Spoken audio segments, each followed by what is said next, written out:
বাসাবাড়ি, কারখানা কিংবা filling station gas সংকটে সবখানে ভোগান্তি। ঘন ঘন লোডশেডিংয়ে বিপর্যস্ত জনজীবন, কমছে শিল্পের উৎপাদন।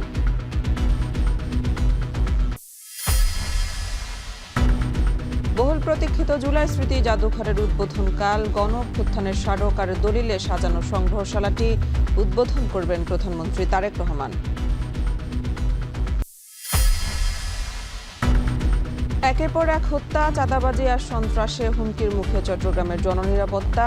কলকাঠি নাড়ছে পলাতক শীর্ষ সন্ত্রাসীরা। রাজনৈতিক যোগসাজশ খতিয়ে দেখার তাগিদ।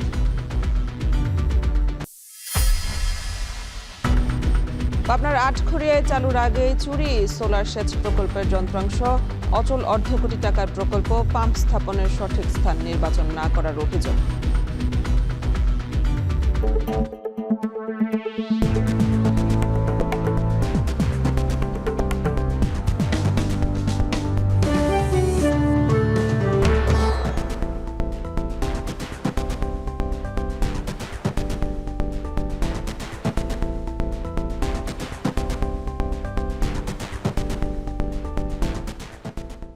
স্বাগত। এখন জনপদের পুরো আয়োজন জুড়ে সঙ্গে আছে আমি মেহেদিন অ্যানি। চট্টগ্রামে টানা 12 দিনের মতো চলছে গ্যাস সংকট। বাসাবাড়ি থেকে শুরু করে শিল্প কারখানা ও ফিলিং স্টেশন সর্বত্রই প্রভাব পড়েছে গ্যাস সংকটের। এদিকে ময়মনসিংহের ফিলিং স্টেশনগুলোতে এখনও পুরোপুরি স্বাভাবিক হয়নি গ্যাসের সরবরাহ। গ্যাস সংকটে ব্যাহত হচ্ছে বিভিন্ন শিল্প কারখানার উৎপাদন। গ্যাস সংকটের খবর জানাতে চট্টগ্রামের কদমতলীর সিএনজি ফিলিং স্টেশন থেকে যুক্ত আছেন কাজী মাহফুজ ও ময়মনসিংহ থেকে ইমতিয়াজ আহমেদ। শুরুতেই চলে যাচ্ছি চট্টগ্রামে মাহফুজের কাছে। মাহফুজ, চট্টগ্রামের গ্যাস সংকটে ভোগান্তি কেমন দেখছেন, আর সংকট নিরসনে কর্তৃপক্ষ উদ্যোগ নিয়েছে কিনা জানাবেন।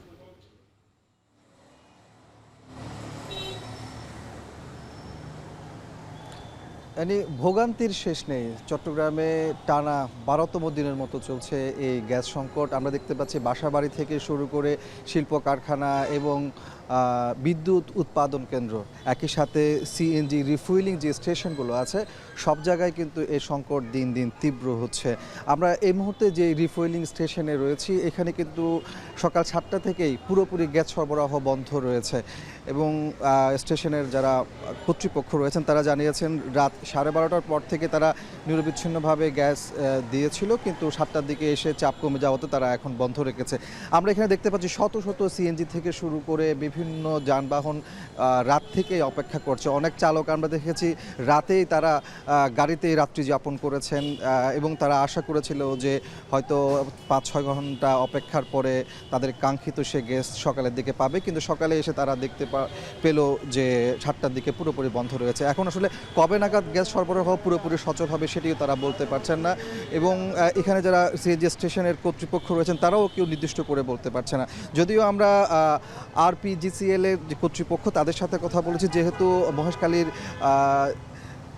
যে টার্মিনাল রয়েছে সেই টার্মিনালে কারিগরি ত্রুটির কারণে আসলে গ্যাস সরবরাহের যে একটা চাপ সেটি চট্টগ্রামে তৈরি হয়েছে এবং এখানকার যারা নাগরিক তারা কিন্তু বরাবরের মতো অভিযোগ করে আসছেন যে চট্টগ্রামের যে গ্যাস ব্যবস্থাপনা এটি পুরোপুরি হচ্ছে আমদানিকৃত এলএনজি গ্যাস নির্ভর। কখনো এই যে ভাসমান টার্মিনালগুলোতে সমস্যা তৈরি হলে, কারিগরি ত্রুটি তৈরি হলে তার পুরোপুরি প্রভাব চট্টগ্রামের মধ্যে এসে পড়ে, যেহেতু এখানে বিকল্প কোনো ধরনের গ্যাস ব্যবস্থাপনা নেই। সেই জায়গাতে সরকারের প্রতি তারা আহ্বান জানিয়েছেন এই এলএনজি টার্মিনাল, ভাসমান যে এলএনজি টার্মিনাল রয়েছে তার পাশাপাশি যেন চট্টগ্রামে স্থায়ী গ্যাস যে ব্যবস্থাপনা সেটি করা হয়।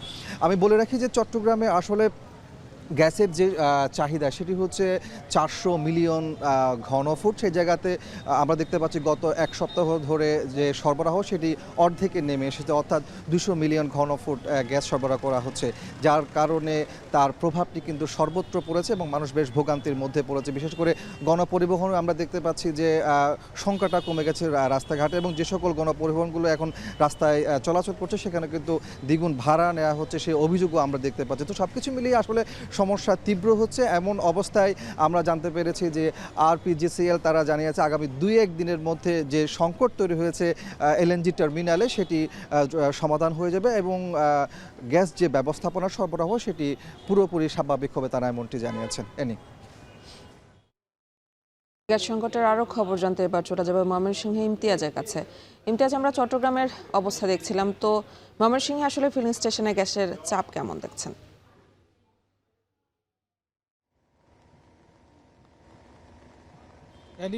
প্রায় 2 সপ্তাহের বেশি সময় হয়ে গেল ময়মনসিংহে সিএনজি গ্যাসের একটা তীব্র সংকট পুরো বিভাগ জুড়ে এই সমস্যাটি কিশোরগঞ্জ নেত্রকোনা থেকে শুরু করে ময়মনসিংহ জেলায় কিন্তু তীব্র গ্যাসের সংকট রয়েছে। একেবারে বাসাবাড়ি রান্নার গ্যাস থেকে শুরু করে সিএনজি ফিলিং স্টেশন এবং শিল্প কারখানাগুলোতে কিন্তু তীব্র গ্যাসের সংকট উৎপাদন ব্যাহত হচ্ছে। তবে গতকালকে আমরা যে চিত্রটি দেখেছিলাম সিএনজি ফিলিং স্টেশনে অনেকটাই ফাঁকা ছিল, সরবরাহটা ভালো ছিল দুপুর পর্যন্ত, কিন্তু দুপুরের পর থেকেই আবারও গ্যাসের চাপ কমতে থাকে। এখন যেটা দেখছি এই বৃষ্টি মাথায় নিয়ে যারা অটো সিএনজি চালক রয়েছেন, ব্যক্তিগত প্রাইভেট কার, মাইক্রো, সরকারি গাড়ি, অ্যাম্বুলেন্স, তারা দীর্ঘ সারি বৃষ্টির মধ্যে ঘন্টার পর ঘন্টা অপেক্ষা করছেন। এই মুহূর্তে ময়মনসিংহ শহরের 6টি সিএনজি স্টেশনের মধ্যে 2টি সিএনজি স্টেশন চালু রয়েছে, স্টার সিএনজি ফিলিং স্টেশন এবং ইন্টারকো সিএনজি ফিলিং স্টেশন। তার মধ্যে আমরা স্টার ফিলিং স্টেশনের যে চিত্রটি সেটি একটু দেখানোর চেষ্টা করব। বৃষ্টির মধ্যে অপেক্ষা করছে ঘন্টার পর ঘন্টা, সর্বোচ্চ 80 থেকে 100 টাকা বা 120 টাকা পর্যন্ত গ্যাস এখানে নিতে পারছে। গ্যাসের চাপটাও যেমন কমে আসছে, যার কারণে কিছুক্ষণ পরপর 2-3 ঘন্টা পরপর 30 মিনিট 40 মিনিট করে চাপ যখন আসছে তখন একটু গ্যাস পাচ্ছে, অর্থাৎ 3 ঘন্টা 4 ঘন্টা পরপর 80 থেকে 100 টাকা পর্যন্ত গ্যাস নিতে পারছেন এখানে। তবে যেটা সবচেয়ে আমরা বরাবরই বলে আসছিলাম যে সবচেয়ে বিপাকে রয়েছে সিএনজি অটো চালক যারা রয়েছেন, বিভিন্ন প্রাইভেট কারে করে যারা যাত্রী পরিবহন করছেন, অ্যাম্বুলেন্সগুলো রয়েছে, সেই সাথে যেটা রয়েছে যে আমরা দেখতে পাচ্ছি যে শিল্পাঞ্চল ভালুকায় যে শিল্প কারখানাগুলো রয়েছে, পোশাক থেকে শুরু করে ওষুধ কোম্পানি যেগুলো গ্যাস চালিত, সেগুলো সংকটের কারণে, গ্যাস সংকটের কারণে উৎপাদন ব্যাহত হচ্ছে। সময় মতো তারা তাদের উৎপাদিত পণ্য সরবরাহ করতে পারছে না। আমরা বিসিক শিল্প নগরীতে দেখেছি ময়মনসিংহে বিকল্প জ্বালানি হিসেবে কাঠ কয়লা জীবাশ্ম পোড়ানো হচ্ছে এবং সেখানে কিন্তু মারাত্মক পরিবেশ দূষণের একটা সংখ্যা রয়ে যাচ্ছে। তারপরও তারা তাদের উৎপাদন ঠিক রাখার জন্য সব আপ্রাণ চেষ্টা করছে। এই পরিস্থিতির মধ্যেই কিন্তু ময়মনসিংহে যে তীব্র গ্যাস সংকটে আমরা দেখতে পাচ্ছি যে দীর্ঘ লাইন, আসলে প্রায় 5 থেকে 600 যানবাহন এই ফিলিং স্টেশনটিতে গ্যাসের জন্য অপেক্ষা করছেন। এখানে কয়েকটি লাইনে 3 থেকে 4টি লাইনে গ্যাসের এই সরবরাহ করা হচ্ছে, তবে এটি আবার যে কোনো সময় বন্ধ হয়ে যেতে পারে। তো যেটা বলছিলেন যে 80 থেকে 100 টাকার বেশি কিন্তু গ্যাস পাচ্ছেন। তিতাস কর্তৃপক্ষ আমাদেরকে যেটি জানিয়েছেন যে মহেশখালীতে যে এলএনজির যে টার্মিনাল রয়েছে সেখানে যে ত্রুটির কারণে কিন্তু তারা যেটা সাইনবোর্ড ঝুলিয়ে দিয়েছিলেন যে গ্যাসের চাপ কম থাকবে, তবে 2-3 দিনের মধ্যে এই ত্রুটি মেরামত হয়ে যাবে বলে তারা আমাদেরকে জানিয়েছেন। কিন্তু এই মুহূর্তে যে পরিস্থিতিটা আমরা দেখছি পুরো বিভাগ জুড়েই কিন্তু একটা স্থবিরতা। বাসাবাড়িতে যে গ্যাসের চাপ সেটিও অনেকটা কমে এসেছে। রান্না বাড়ার জন্য বিকল্প হিসেবে এলপিজি গ্যাস থেকে শুরু করে বিভিন্ন ইলেকট্রনিক যে চুলাগুলো রয়েছে সেগুলো ব্যবহারের চেষ্টা করছেন। তো সব মিলিয়ে গ্যাসের চাপ এখন অনেকটাই কম রয়েছে এবং এটি কতক্ষণ থাকে সেটি একটা বড় প্রশ্ন। সব মিলিয়ে বলা যাচ্ছে যে ময়মনসিংহের এই যে গ্যাসের সরবরাহটা গতকালকে তুলনায় আজকে কিন্তু আরও তীব্র আকার ধারণ করেছে। তো এই পরিস্থিতি সব শেষ আমার কাছে ছিল ময়মনসিংহ থেকে। গ্যাস সংকটের খবর জানাচ্ছিলেন সহকর্মীরা। কিশোরগঞ্জে তিতাস গ্যাসের প্রধান সঞ্চালন পাইপলাইনের লিকেজ মেরামতের কাজ শুরু হওয়ায় জেলায় সাময়িকভাবে বন্ধ রাখা হয়েছে গ্যাস সরবরাহ। এতে চরম ভোগান্তিতে সাধারণ মানুষ। সকাল থেকে এই গ্যাসের সরবরাহ বন্ধ থাকায় আবাসিক গ্রাহক, হোটেল, রেস্তোরাঁ, বাণিজ্যিক প্রতিষ্ঠানে দেখা দিয়েছে ভোগান্তি। গ্যাস না থাকায় অনেকে এলপিজি ও বিকল্প ব্যবস্থায় রান্না ও ব্যবসা পরিচালনা করছেন। 1 মাস আগে কিশোরগঞ্জের কটিয়াদীতে আরিয়াল খাঁ নদীর তলদেশে তিতাস গ্যাসের প্রধান সঞ্চালন পাইপলাইন থেকে অবৈধভাবে সংযোগ নেওয়ার চেষ্টা করা হয়। এ সময় পাইপলাইনে লিকেজ সৃষ্টি হয়। পরে খবর পেয়ে তদন্তে নামে তিতাস গ্যাস কর্তৃপক্ষ। কয়েকদিন ধরে লিকেজ মেরামতের চেষ্টা চললেও গ্যাসের উচ্চ চাপের কারণে কাজ করা সম্ভব হচ্ছিল না। নিরাপদে মেরামত কাজ সম্পন্ন করতে প্রধান সঞ্চালন লাইনের গ্যাস সরবরাহ স্বাভাবিকভাবে বন্ধ করা হয়েছে।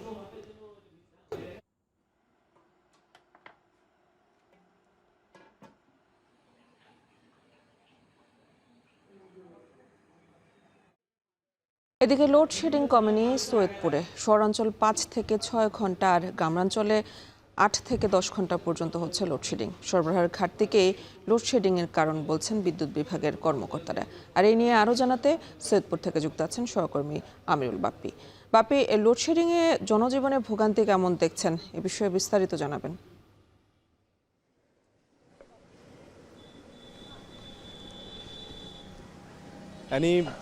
আজ সকাল থেকে কিছুটা মেঘলা আবহাওয়া থাকার কারণে গরম কিছুটা কমেছে, কিন্তু লোডশেডিংয়ের যে ভোগান্তি সেটি এখনো পর্যন্ত কমেনি।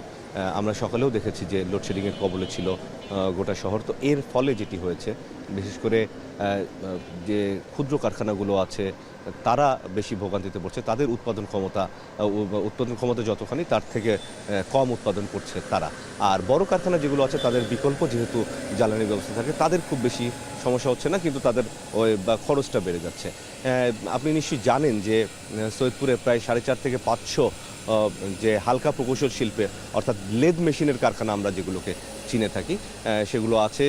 সেগুলোতে উৎপাদন অনেকখানি কমে গেছে আমরা গত দুদিনে দেখেছি।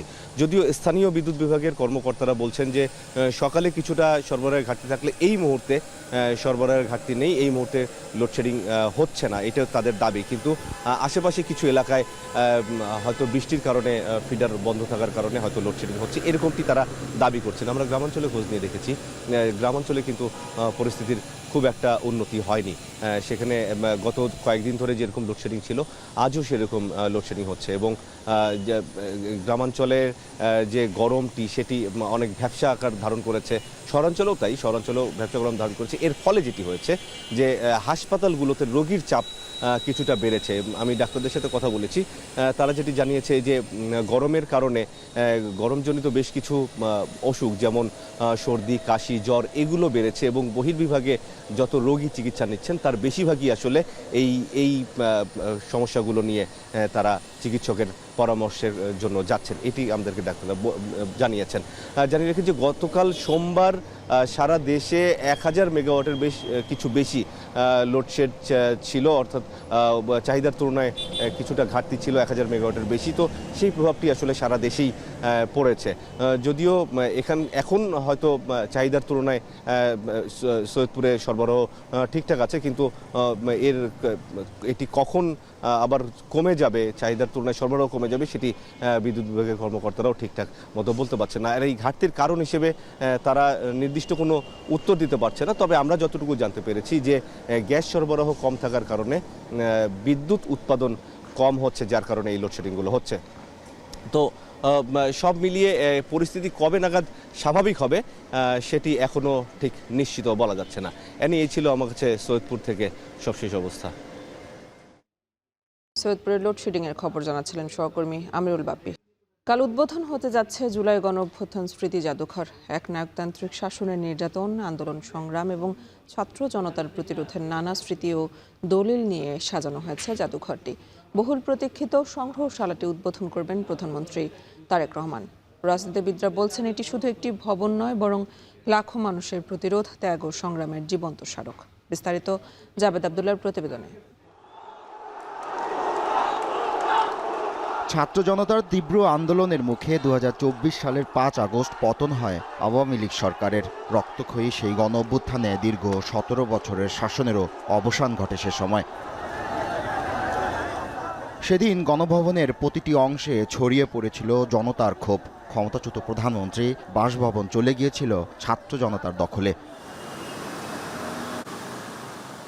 এরপর বহু মানুষের চোখের জলের সাক্ষী সেই গণভবনকে জুলাই স্মৃতি জাদুঘরে রূপান্তরের সিদ্ধান্ত গ্রহণ করা হয়। জুলাই গণঅভ্যুত্থানের আলোকচিত্র, ভিডিও, দলিল, দস্তাবেজ, প্রত্যক্ষদর্শীদের সাক্ষ্য, শহীদ ও আহতদের ব্যবহৃত পোশাক, বিভিন্ন স্মারক, আন্দোলনের ব্যানার, প্ল্যাকার্ড সহ নানা উপকরণ সংরক্ষণের উদ্যোগ নেয় বিগত অন্তর্বর্তী সরকার। অবশেষে সেই রক্তে ভেজা আগস্ট মাসে গণঅভ্যুত্থানের দ্বিতীয় বর্ষপূর্তিতে উদ্বোধন হতে যাচ্ছে জুলাই গণঅভ্যুত্থান স্মৃতি জাদুঘর। সেই জাদুঘরের দেয়াল জুড়ে এখন সাজানো আপসহীন সংগ্রাম, 36 জুলাইয়ের জনতার পুঞ্জীভূত ক্ষোভের নানা প্রতিচ্ছবি। নির্মাণ শ্রমিকরা বলছেন এরই মধ্যে এই স্থাপনাটি দর্শনার্থীদের জন্য পুরোপুরি প্রস্তুত করা হয়েছে। পুরো 5 তারিখের আগে এটা পরিষ্কার কাজ হয়ে যাবে। আমাদের ফিনিশিং কাজ চলতেছে, আমরা মেশিন মারতেছি, মাইরে পানি দিয়ে ধুইয়া পরিষ্কার করে দিচ্ছি। 5 তারিখের আগে মানে আমাদের স্টেজের কাজ শেষ হবে। সংস্কৃতি মন্ত্রণালয়ের যুগ্ম সচিব জানালেন জাদুঘরের উদ্বোধন যথাযথ সময় হবে। মাননীয় প্রধানমন্ত্রী 9টায় আসবেন, 9:05 উনি নাম ফলক উদ্বোধন করবেন। জুলাই স্মৃতি জাদুঘরকে ত্যাগ ও সংগ্রামের জীবন্ত স্মারক হিসেবে দেখছেন সংসদ সদস্যরা।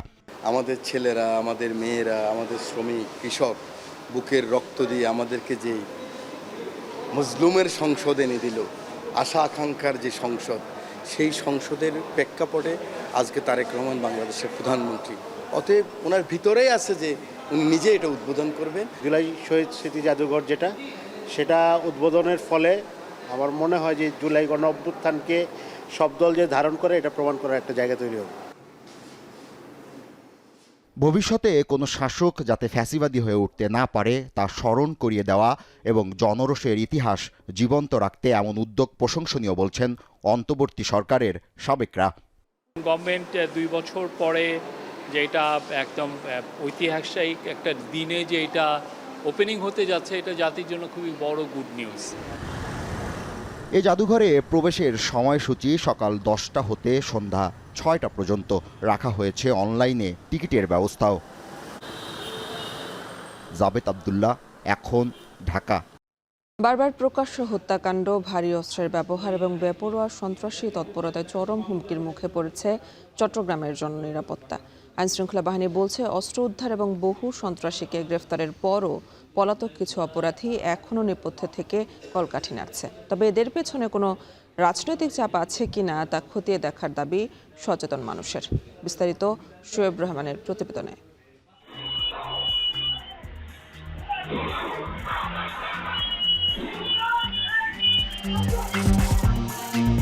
চট্টগ্রামের রাউজানের পাহাড়তলী এলাকা। অস্ত্র হাতে রাঙ্গুনিয়া যুবদলের আহ্বায়ক মাসুদুল হক চৌধুরীকে তাড়া করছে সন্ত্রাসীরা। এক পর্যায়ে মাসুদুল পড়ে গেলে এলোপাতাড়ি গুলি ছোড়ে সন্ত্রাসীরা। দিনে দুপুরে নির্মম এই হত্যাকাণ্ডটি ঘটে জুন মাসে। এই ঘটনার 1 মাস আগে নগরীর রোফাবাদে অস্ত্র উঁচিয়ে প্রকাশ্যে তাড়া করে গুলি করে হত্যা করা হয় এক যুবককে। গেল নভেম্বরে চট্টগ্রাম 8 আসনের বর্তমান এমপি এরশাদ উল্লাহ জনসংযোগের মধ্যেই পিঠে অস্ত্র ঠেকিয়ে গুলি করে হত্যা করা হয় সরার বাবলা নামের এক সন্ত্রাসীকে। এই ঘটনায় আহত হন এরশাদ উল্লাহ। সন্ত্রাসীদের হাতে আক্রমণের শিকার হয় আইনশৃঙ্খলা বাহিনীর সদস্যরাও। জঙ্গল সলিমপুরে সন্ত্রাসীদের সংঘবদ্ধ হামলায় মারা যান র্যাব সদস্য। পরবর্তীতে বুলডোজার দিয়ে র্যাবের ক্যাম্প গুড়িয়ে দেয়া, রাতের আধারে ক্যাম্পে গুলিবর্ষণ, পানির লাইনে বিষ মেশানো সহ নানাভাবে হয় আক্রমণ। 2024 সালের 5 আগস্টের পর নগরী ও জেলায় আশঙ্কাজনক হারে বেড়ে যায় সন্ত্রাসী তৎপরতা। শুধু 1 বছরেই হত্যাকাণ্ড সংঘটিত হয়েছে 194টি। এর মধ্যে মহানগরে 61টি ও জেলায় 133টি। গ্যাংস্টার সংস্কৃতি, আধিপত্য বিস্তার, মাদক, বালুমহাল দখল ও চাঁদাবাজি এসব হত্যাকাণ্ডের মূল কারণ। বেশিরভাগই কিন্তু এই ক্রিমিনালরা নিজেরা আধিপত্য বিস্তার, বালিমহল, নিজেদের মধ্যে সংঘর্ষ, অন্তর্দ্বন্দ্ব, ক্রিমিনাল সংঘর্ষ, এ ধরনের কেসই বেশি ঘটেছে। হ্যাঁ, কিছু ঘটনা হয়েছে, কিছু নিরপরাধ মানুষ ভুক্তভোগী হয়েছেন। চাঁদাবাজির ক্ষেত্রেও লাগাম ছাড়া সন্ত্রাসী বাহিনী। পুলিশ পাহারার মধ্যেই এক ব্যবসায়ীর বাড়িতে এসএমজি দিয়ে গুলিবর্ষণ অবাক করে সাধারণ মানুষকে। এছাড়া ইন্টারনেট অফিসে ভাঙচুর আলোচিত হয় পুরো দেশে। হাটহাজারী, মুরাদপুর, হিলভিউ সহ বিভিন্ন জায়গায় নির্মাণাধীন ভবন, বাসাবাড়িতে চাঁদার দাবিতে গুলি আতঙ্ক ছড়ায় পুরো নগরীতে। এক্ষেত্রে ডেভেলপমেন্ট ততটুকু কিন্তু আইন শৃঙ্খলা পরিস্থিতির উন্নতি ঘটে নাই। তার জন্য দায়ী তারা নিজেরা, তার জন্য দায়ী আমাদের দেশের ক্ষমতাসীন রাজনৈতিক দল। তারা তাদের আগের যেই সমালোচনা, তার দুর্নাম, অপবাদ সেগুলো গুছিয়ে নাগরিকের বন্ধু হিসেবে সেটা করবে এবং কোনো পলিটিক্যাল পার্টির কোনো শক্তির ক্রীড়নক হিসেবে ওরা কাজ করবে না। পুলিশ বলছে, চট্টগ্রামের সন্ত্রাসীরা এসএমজি, AK-47 এর মতো ভারী অস্ত্র ব্যবহার করছে। বিদেশি অত্যাধুনিক পিস্তল অনেকের হাতে। মূলত পাহাড়ি সশস্ত্র সন্ত্রাসীদের সাথে সখ্যতার মাধ্যমে তারা এসব অস্ত্র সংগ্রহ করছে। অপরাধ ঘটিয়ে আশ্রয়ও নিচ্ছে পাহাড়ে। একটা ঘটনা ঘটার পরে আমরা কিন্তু খুব অল্প সময় বলে দিচ্ছি এরা কারা, কিভাবে বলে দিচ্ছি, তাদেরকে কাউকে ধরে অ্যারেস্ট করে অস্ত্র সহ আমরা জেলেও দিয়ে দিচ্ছি। এটা নিশ্চয়ই আমাদের গোয়েন্দা এবং সার্বিক সফলতা। পুলিশের হিসাবে গত 2 বছরে ছোট সাজ্জাদ, ডেভিড ইমন সহ বহু অপরাধী গ্রেপ্তার হয়েছে। 1100 দেশি বিদেশি অস্ত্র, 1600 রাইফেল ও 10,000 বুলেট উদ্ধার হয়েছে। বিপুল অস্ত্র উদ্ধার করেছে র্যাবও। তবে কিছু শীর্ষ সন্ত্রাসী গহীন পাহাড়ে আস্তানা গেড়ে ও বিদেশে পলাতক থেকে নির্দেশদাতা হিসেবে কাজ করছে। বিদেশি অস্ত্র উদ্ধারের ব্যাপারে আমরা প্রচলিত আইনে যত রকমের চেষ্টা আছে সকল রকমের চেষ্টা করছে এবং টাইম টু টাইম আমাদের কাছে বিদেশি অস্ত্রগুলো আমরা উদ্ধার করতে পারছি। এবং এই অস্ত্রগুলো সাধারণত আমরা বর্ডার ক্রস করেও আসে, অনেক সময় আমাদের যে পাহাড়ি সন্ত্রাসী আছে তাদের কাছ থেকেও তারা কালেক্ট করতে পারে। ধরা পড়া সন্ত্রাসী ও অপরাধীরা আইনের ফাঁক গলে বের হয়ে আবারও অপরাধে জড়ায়। এ নিয়ে ক্ষোভ আছে আইনশৃঙ্খলা বাহিনীর মধ্যেই। আইনজীবীরা বলছেন, রাজনৈতিক চাপ এসব ক্ষেত্রে বড় কারণ। আইনশৃঙ্খলা বাহিনীকে এই চ্যালেঞ্জটা নিতে হবে, তাদের এই কথাগুলো, তাদের এই কাজটাকে, যে না আইনশৃঙ্খলা বাহিনী সদা তৎপর, আইনের ঊর্ধ্বে কেউ নয়, যে হোক তাকে আমরা পাকড়ায় করব। 2024 সালের 5 আগস্টের পর আইনশৃঙ্খলা বাহিনীর শিথিলতার সুযোগে আন্ডারওয়ার্ল্ডের সন্ত্রাসীরা মাঠে সক্রিয় হয়ে ওঠে। শোয়েব রহমান, এখন, চট্টগ্রাম। বরিশাল বিভাগে ধীরে ধীরে বাড়ছে ডেঙ্গুর প্রকোপ। চলতি বছরে বিভাগে আক্রান্ত 4000-এর বেশি মানুষ। গত বছর বরগুনা অপ্রত্যাশিতভাবে ডেঙ্গুর হটস্পট হয়ে উঠলেও এবার পটুয়াখালী, পিরোজপুর ও ঝালকাঠিতে রোগীর সংখ্যা উল্লেখযোগ্যভাবে বেড়েছে। এ নিয়ে আরও জানাতে বরিশাল থেকে যুক্ত আছেন সহকর্মী অমিত হাসান। অমিত, বরিশালে হঠাৎ করে আসলে ডেঙ্গুর প্রকোপ বাড়ার কারণ কি, আর ডেঙ্গু পরিস্থিতি নিয়ে আমাদের সার্বিক পরিস্থিতি নিয়ে জানাবেন।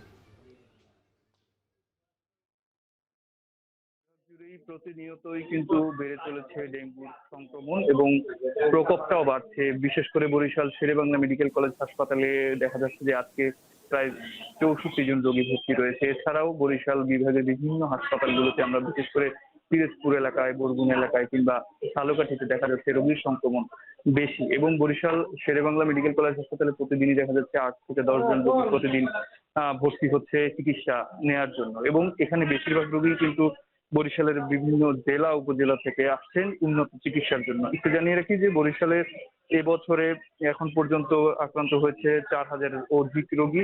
এর মধ্যে 228 জন রোগী বিভাগের এখনো বিভিন্ন হাসপাতালে ভর্তি রয়েছে।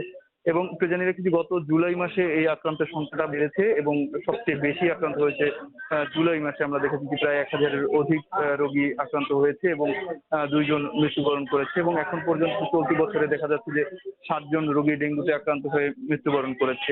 এবং বরিশালে বিশেষ করে দেখা যাচ্ছে যে আমরা দেখেছি যে বিভিন্ন সময়ে এই ডেঙ্গুর সংক্রমণ রোধে বরিশাল সিটি কর্পোরেশনের পক্ষ থেকে নানা ধরনের উদ্যোগ নেওয়া হয়েছে। ডেঙ্গু প্রতিরোধ মাস ঘোষণা করা হয়েছিল, কিন্তু আসলে মশার যে উপক্রম সেটি কিন্তু প্রতিনিয়ত বাড়ছে, যার কারণে কিন্তু এই সমস্যার সৃষ্টি হচ্ছে।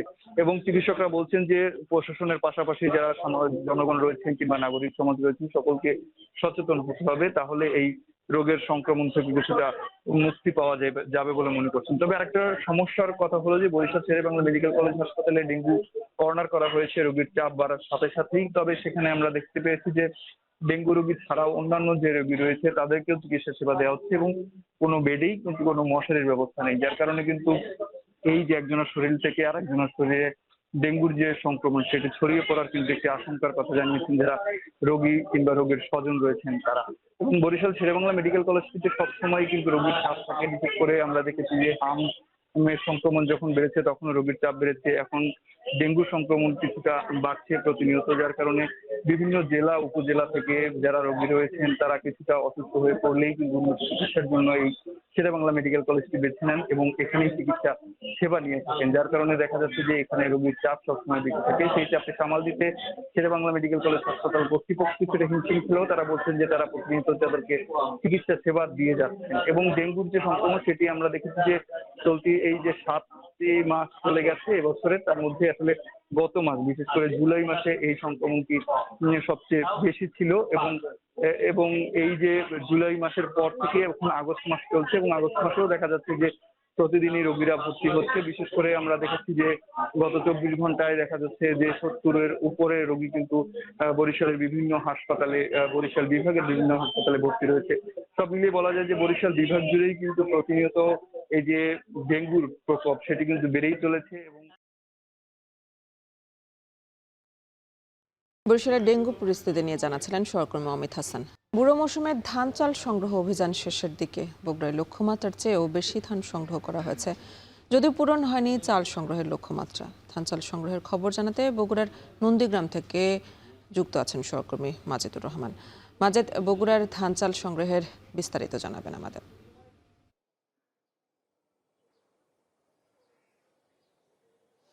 হ্যাঁ অ্যানি, আপনি জানেন যে বড় মৌসুমে ধান চাল সংগ্রহ অভিযান কিন্তু মে মাসে শুরু হয়েছিল এবং 31শে আগস্ট পর্যন্ত সে ধান চাল সংগ্রহ অভিযান থাকবে। আর ইতিমধ্যে কিন্তু বগুড়াতে যে লক্ষ্যমাত্রা নির্ধারণ করা হয়েছিল সে লক্ষ্যমাত্রা বিশেষ করে ধানের পূরণ হওয়ার পরও কিন্তু উদ্বৃত্ত 184 ভাগ ধান সংগ্রহ হয়েছে।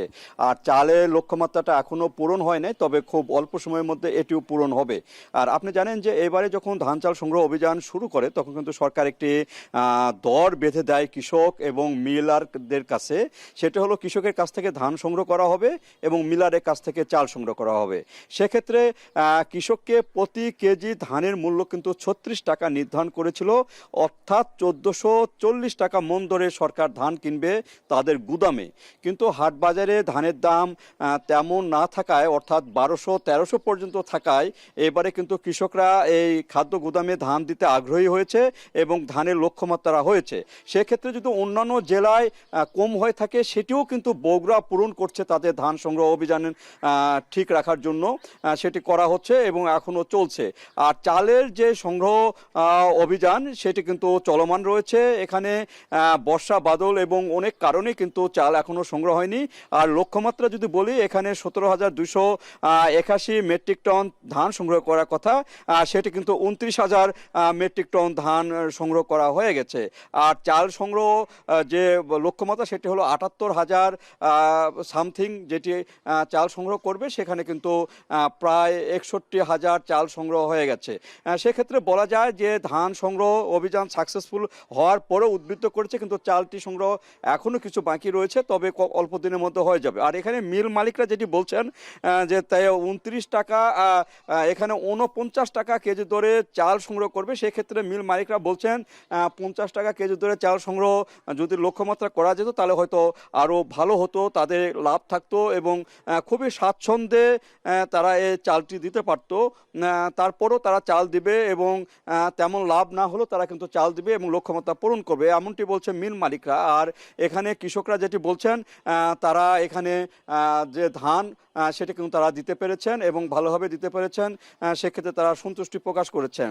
আর খাদ্য গুদামের যে কথা, এখানে খাদ্য কর্মকর্তার যেটি বলছেন সেটি হলো এখানে সংকলন, গুদামের যে ধান এবং চাল রাখার যে স্থান সংকলন সেটি কিন্তু হচ্ছে না।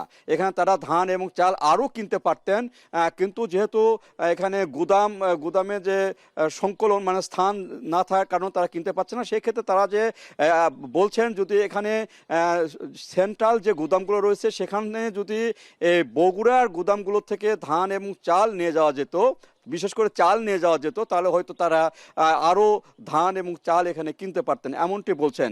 এইভাবে কিন্তু খাদ্য যে সংগ্রহ অভিযান সেটি কিন্তু এখন শেষের দিকে চলে আসছে এবং 31শে আগস্ট পর্যন্ত সেটি চলবে এবং এটি এইবারে অন্তত যে ধান চাল সংগ্রহ যে অভিযান সেটি কিন্তু খুব পুরো ভালোভাবে হচ্ছে এবং লক্ষ্যমাত্রা পূরণ হবে বলে আশা করছেন।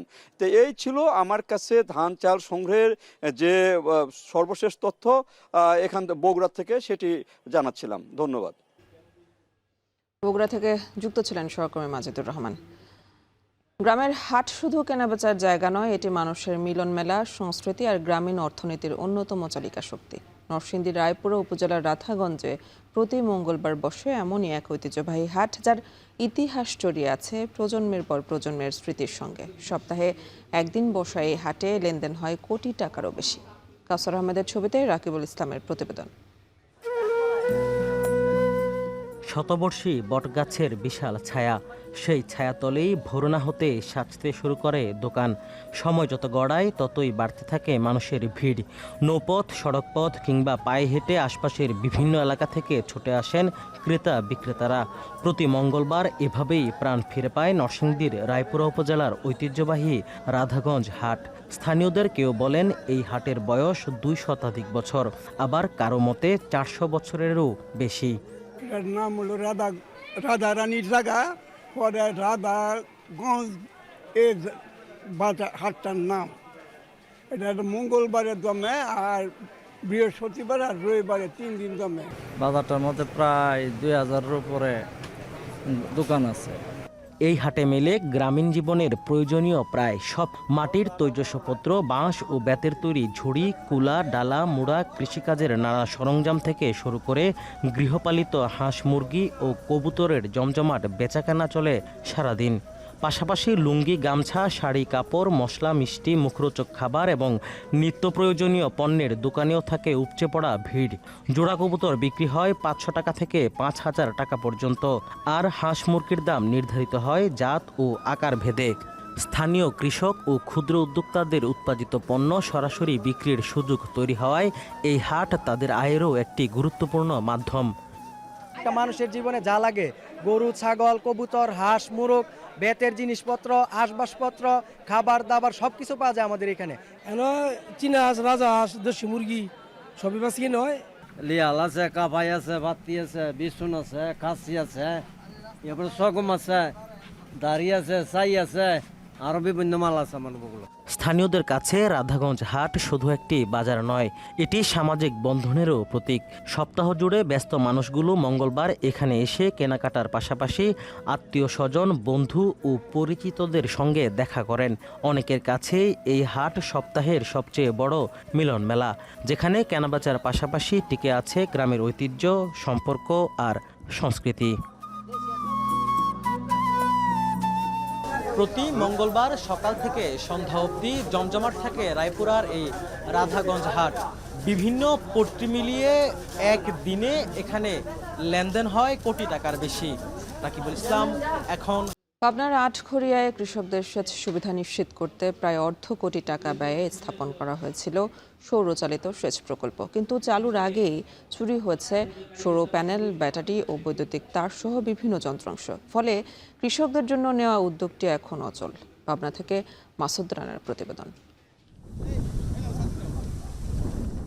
নবায়নযোগ্য জ্বালানির ব্যবহার বাড়াতে এবং কৃষিতে সাশ্রয়ী সেচ ব্যবস্থা গড়ে তুলতে বিভিন্ন প্রকল্প বাস্তবায়ন করছে সরকার। এরই অংশ হিসেবে পাবনার আটঘরিয়া উপজেলার লক্ষ্মীপুর ও শ্রীপুর এলাকায় ইছামতি নদী পুনরুদ্ধার প্রকল্পের আওতায় খনন করা নদীর পানি কৃষি জমিতে পৌঁছে দিতে চলতি বছরের শুরুতে 8টি সৌরচালিত সেচ পাম্প স্থাপন করে বরেন্দ্র বহুমুখী উন্নয়ন কর্তৃপক্ষ BMDA। কিন্তু চালুর আগেই প্রকল্পটি কার্যত অচল হয়ে পড়েছে।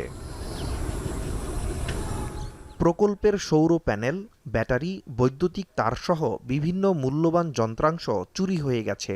ফলে সেচ পাম্পগুলো এখন পরিত্যক্ত অবস্থায় পড়ে আছে। স্থানীয় কৃষকদের অভিযোগ, প্রকল্প বাস্তবায়নের সময় সঠিক স্থান নির্বাচন করা হয়নি। শুরু থেকেই এসব পাম্পের কার্যকারিতা নিয়ে সংশয় ছিল।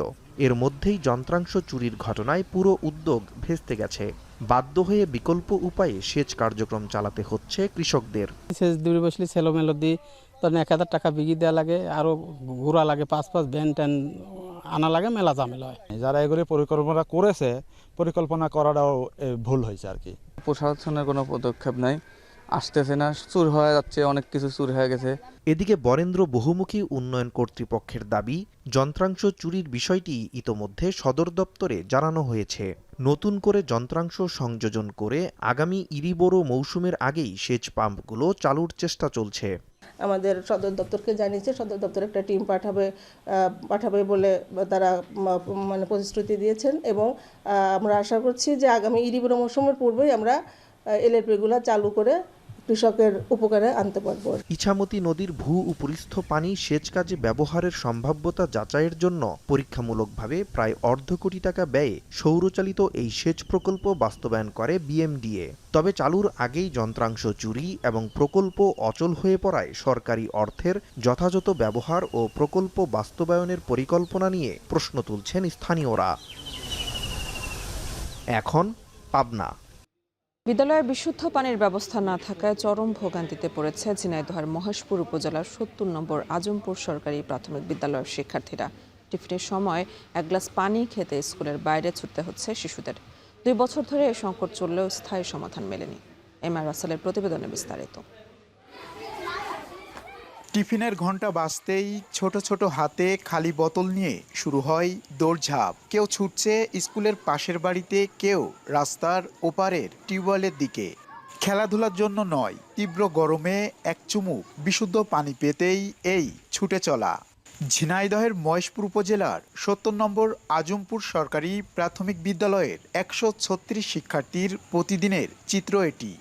যখন পানি ফুরিয়ে যায় আমরা অন্য লোকের বাসা থেকে পানি নিয়ে আসি, এতে আমাদের খুবই কষ্ট হয়। আমরা চাই যে আমাদের এখানে একটা টিউবওয়েল হোক। খেলা করতে যায় হাত পা নোংরা হয়ে যায়, তাই আমরা লোকের বাসা থেকে হাত পা ধুই। 2024 সালে বিদ্যালয়ে ওয়াশ ব্লক নির্মাণের সময় তুলে ফেলা হয় একমাত্র টিউবওয়েলটি। এরপর কেটে গেছে প্রায় 2 বছর, কিন্তু এখনো বসানো হয়নি নতুন কোনো টিউবওয়েল কিংবা বিকল্প পানির ব্যবস্থা। ফলে শিক্ষার্থী ও শিক্ষকদের প্রতিদিন বাসা থেকে বোতলে করে পানি নিয়ে আসতে হচ্ছে। অনেক সময় সেই পানিও শেষ হয়ে গেলে বাধ্য হয়ে স্কুলের বাইরে গিয়ে পানি সংগ্রহ করতে হয়। এতে যেমন নষ্ট হচ্ছে পাঠদানের সময়, তেমনি বাড়ছে স্বাস্থ্য ঝুঁকিও। বিদ্যালয় কর্তৃপক্ষ বলছে, পানির সংকটের বিষয়টি উপজেলা প্রশাসনকে জানানো হয়েছে। দ্রুত একটি নতুন টিউবওয়েল স্থাপনের জন্য আবেদনও করা হয়েছে। ওয়াশ ব্লকের কারণেই স্থাপিত যে টিউবওয়েলটা সেটা অপসারণ হয়। এটা ছিল 2024 সাল। তারপর থেকেই টিউবওয়েল নাই, বাচ্চাদের নিরাপদ পানির জন্য একটু সমস্যা দেখা দেয়। উপজেলা প্রশাসনের পক্ষ থেকে জানানো হয়েছে, বিষয়টি গুরুত্বের সঙ্গে দেখা হচ্ছে। প্রয়োজনীয় ব্যবস্থা নিয়ে দ্রুত বিশুদ্ধ পানির ব্যবস্থা নিশ্চিত করার আশ্বাস দিয়েছেন সংশ্লিষ্ট কর্মকর্তারা। দেখলাম যে আরও 10 থেকে 12টি প্রাথমিক বিদ্যালয়ে টিউবওয়েলের সংকট আছে, পানির সংকট। তো আমরা শিক্ষা অফিসারের সাথে কথা বলে ইতিমধ্যে ঠিকাদারকেও কাজ আদেশ দেওয়া আছে। খুব দ্রুত এই টিউবওয়েলগুলো যথাযথভাবে স্থাপনের কার্যক্রম শুরু হবে। একটি বিদ্যালয়ে নিরাপদ পানির ব্যবস্থা শিক্ষার্থীদের মৌলিক অধিকার, অথচ 2 বছর ধরে সেই মৌলিক সুবিধা থেকে বঞ্চিত আজমপুর সরকারি প্রাথমিক বিদ্যালয়ের কোমলমতি শিক্ষার্থীরা। তাই আর কোনো শিশু যেন তৃষ্ণা মেটাতে স্কুলের বাইরে ছুটতে বাধ্য না হয়, সেজন্য অবিলম্বে নতুন একটি টিউবওয়েল স্থাপনের দাবি জানিয়েছে শিক্ষার্থী, অভিভাবক ও এলাকাবাসী। এমআর রাসেল, এখন ঝিনাইদহ। এ ছিল এখন জনপদের আয়োজনে। এখন টেলিভিশন ওয়েবসাইটে দেখতে ভিজিট করুন www.ekon.tv। এছাড়া ফেসবুকে দেখতে ভিজিট করুন facebook.com/tv.ekon এবং ইউটিউবে দেখতে ভিজিট করুন youtube.com/c/ekhon tv।